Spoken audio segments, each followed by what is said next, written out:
Welcome back, everybody. In our last lecture, we talked about population geography and a bit about migration. And today we're going to be covering some other cultural elements in a very general fashion, because in each world region will specify things about different religions and languages and cultural traits, etc. And then we'll end with a bit on international development.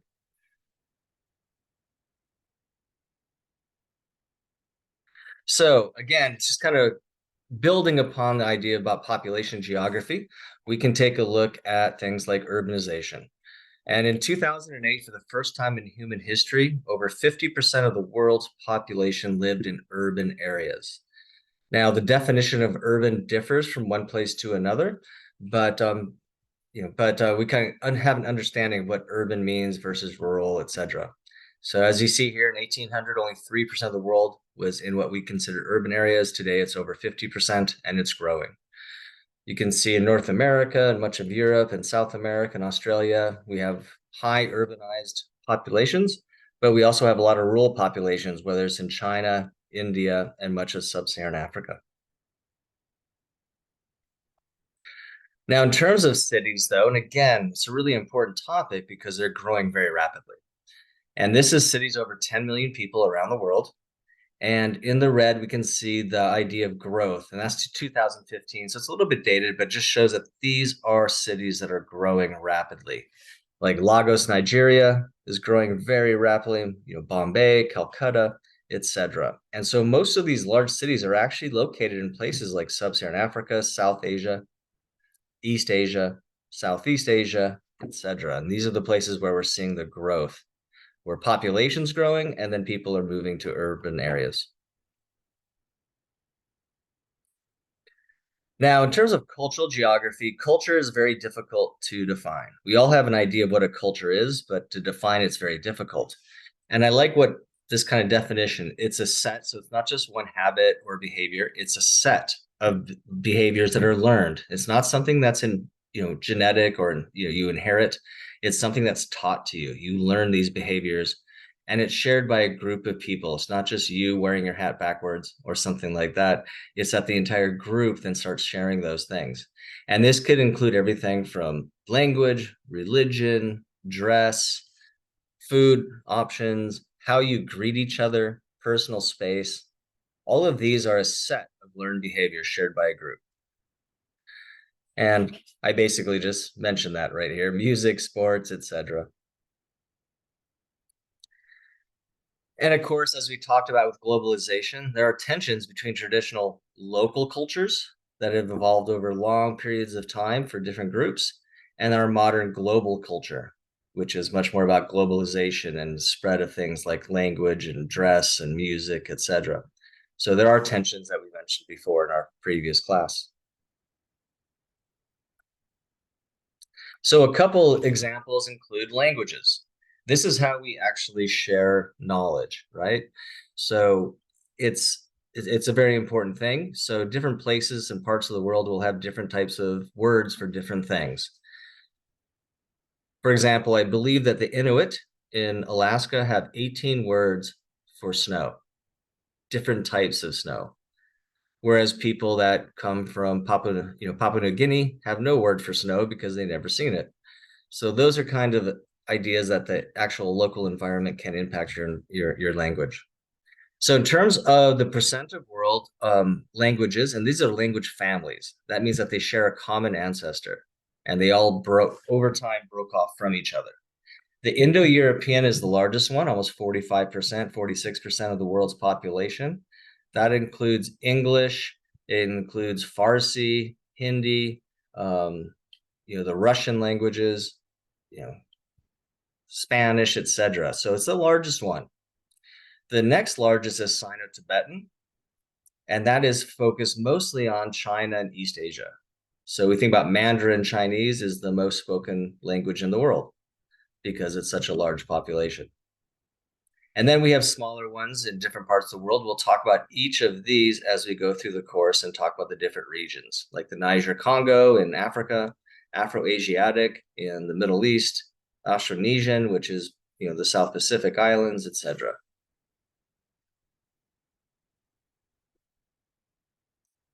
And looking at this, we can take a look at the different language families and the languages that are spoken around the world. In this kind of pale color, that's the Indo-European language families. So you can see through Russia, most of Europe, Australia, and then much of South America and North America.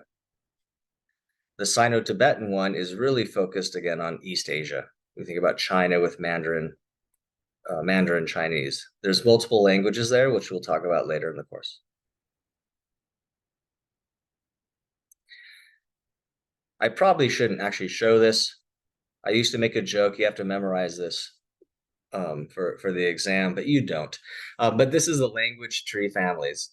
So basically, at the bottom, these are prehistoric superfamilies where languages came from, independent of each other. And then we come up into the language trees. So we start with the language family. Here's the Indo-European right here on the right.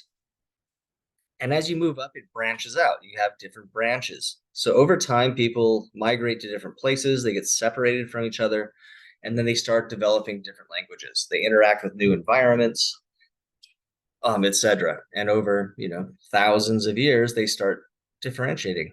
It'd just be like if I took you in a class and I separated you guys out for, let's say that you live for 1,000 years, your language would differentiate. And that's what happens with these branches. So each branch is a differentiation. And then you have groupings where those also differentiate, but they're much more closely related to each other. And then the leaves are the actual language themselves. And on this map, or this graph, I should say, the size of the leaf is the number of speakers. So you can see on the left, Mandarin Chinese is the most widely spoken language in the world because there's so many people that live in China and speak Mandarin. But you see English is quite large, Spanish as well, and other ones.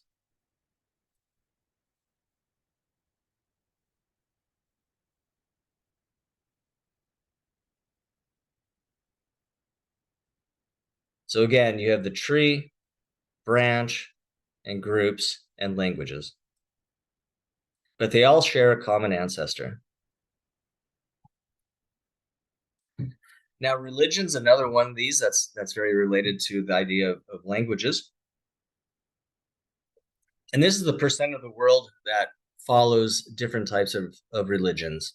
And the largest one, about a third of the world's population, follows some form of Christianity. And we'll discuss that in different world regions because there's different branches of Christianity, of course.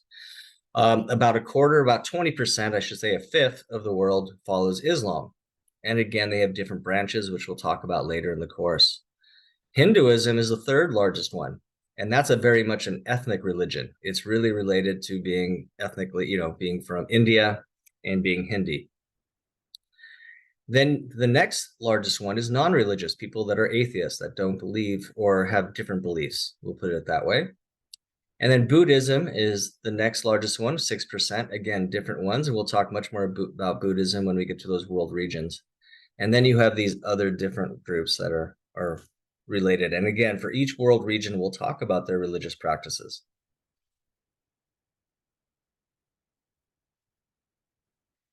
This is a map that shows the world religions. Again, it'll be much more specific when we actually get into the world regions. But you can see in the Americas, Christianity is dominant with Roman Catholicism, Protestant, mixed groups, etc. When you see the hatch marks, that also blends with indigenous religions where they blend together, whether it's indigenous ones or ones, especially in South America, where they're brought over from Africa. And we can see that in sub-Saharan Africa as well, where you have some blendings. And that occurs with a lot of places where there's indigenous religions.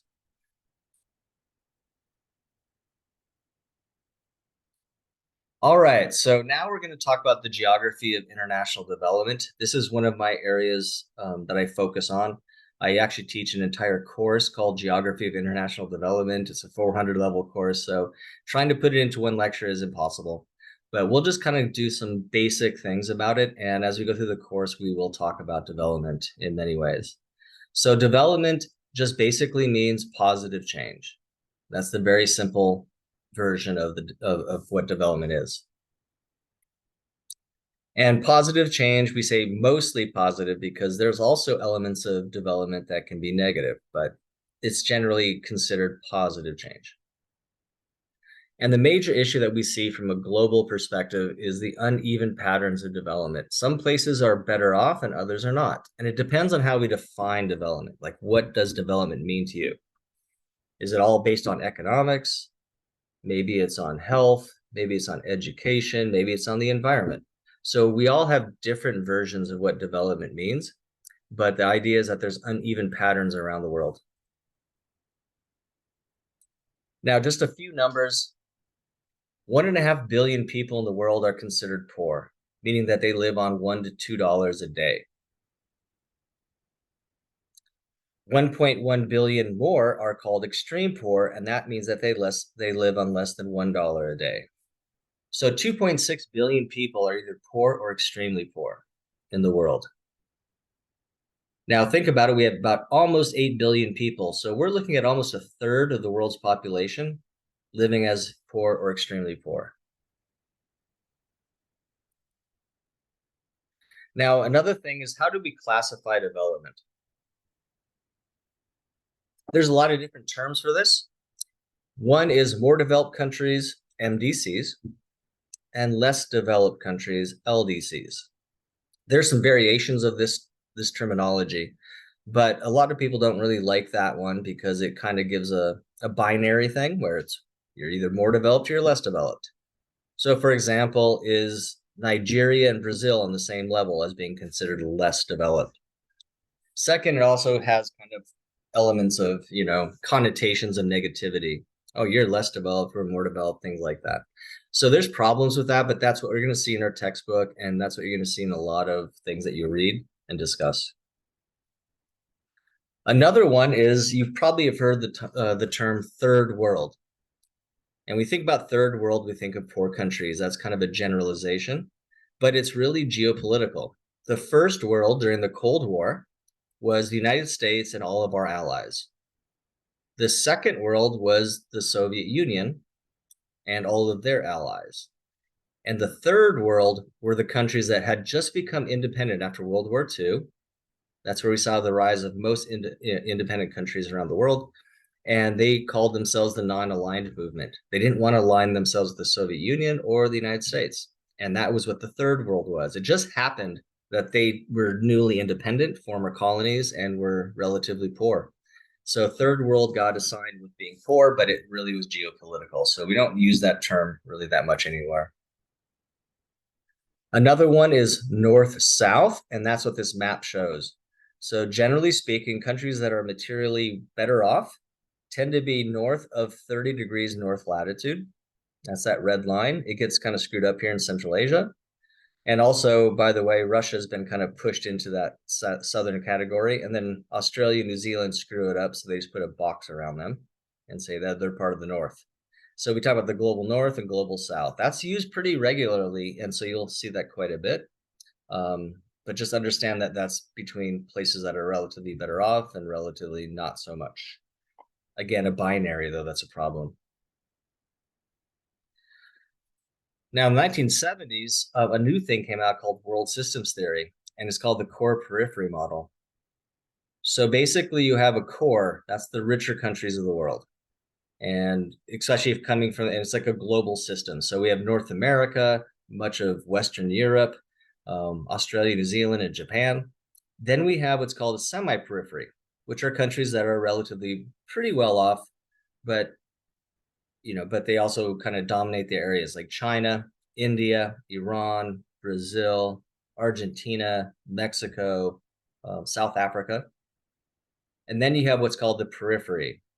And these are the poorest countries and the ones that are on the kind of the sidelines. And that includes much of sub-Saharan Africa, some of the Andean countries in South America. We can see much of Central America as well, and other parts of the world. And so this is one where there's movement. Over time, things can change. So South Korea used to be a peripheral country, then it became a semi-peripheral country, and now it's part of the core as it's developed and increased its wealth and dominance in areas. So it does allow movement. It has 3 categories. That's better, but it's still not perfect.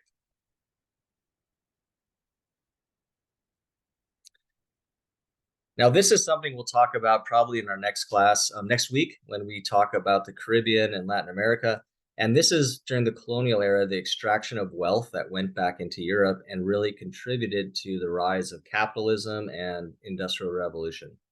So on the left-hand side, you can see the everything that came from the gold and silver extracted from the Americas. You can see the sugarcane profits in the red coming back into, from the Caribbean, going back into Europe. And we also see in the purple ones, that's the profits that came from the slave trade.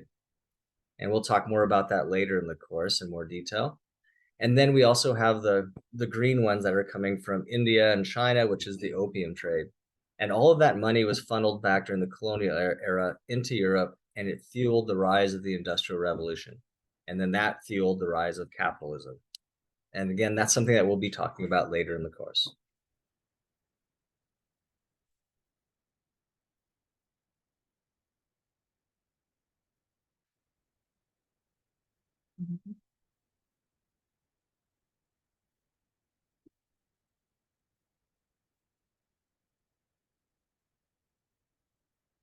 I'm going to pause for a moment.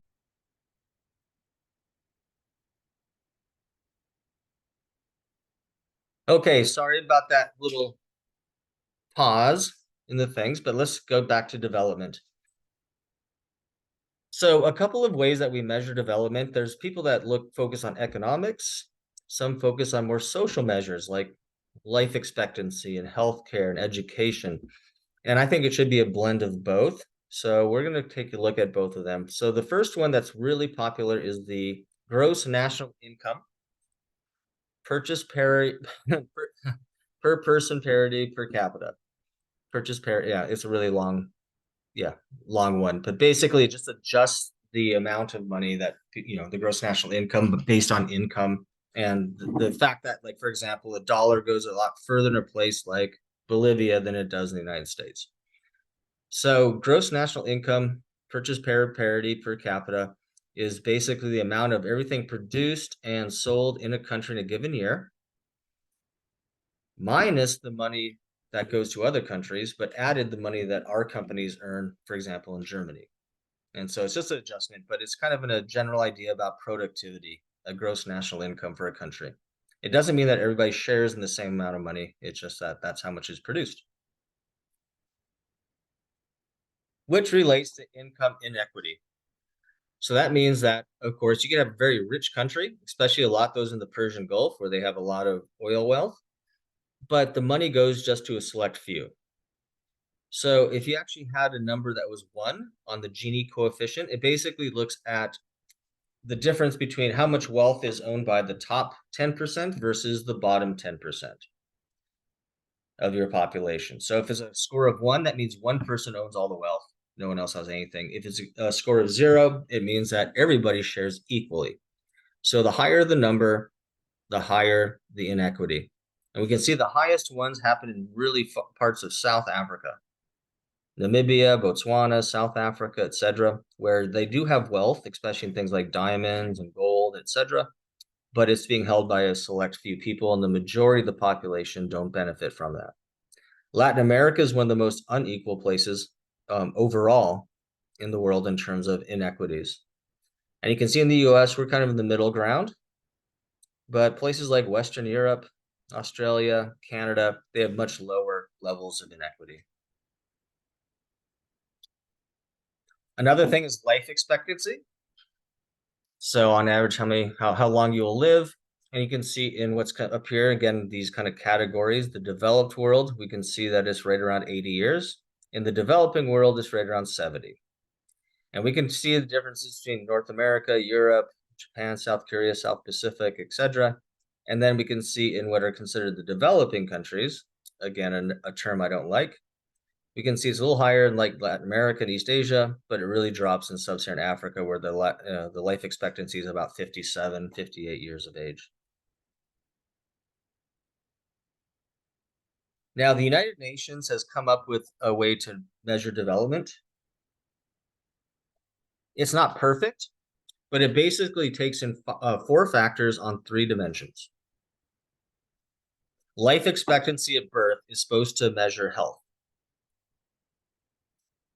And then on the far right side for living standards, it's gross national income per capita, the GNI that we talked about. So that's living standards. And then for education, they have two of them. One is the mean years of schooling. That's the amount of education, amount of years that an adult has had in that country. Expected years of schooling is what we think of for the future. So someone that's born today, how many years do we expect them to actually, how many years they're going to go to school? And the idea is that education is increasing, and so that's going to grow up. And so they add that all together. They put all these areas together, and they create an index between 0 and 1, 1 being the best, 0 being the worst. And then they can rank all the countries based on these three areas. Now, like I said, it's not perfect, but it's better than just, doing one type of category. Then we can actually divide the world up into different types of percentages. So on this one, and we could do it differently, but very high developed are in that green color, and that's above a 0.80 score. And you can see North America, the United States and Canada, much of Western Europe. We have Saudi Arabia and some of the Persian Gulf countries, Japan and North Korea or South Korea, Australia, New Zealand. We can see Argentina and Chile on that one. These are the ones that are in the high developed. High developing meaning that they're doing well and they're increasing. So like Mexico, Brazil, some of the Andean countries, Russia and China. Medium developing is the next category, and then it goes down to low developing, and that's the ones that are in orange. And we can see places like in the Western Hemisphere, Haiti, but a lot in Sub-Saharan Africa, as well as places like Pakistan and Afghanistan and Myanmar, etc.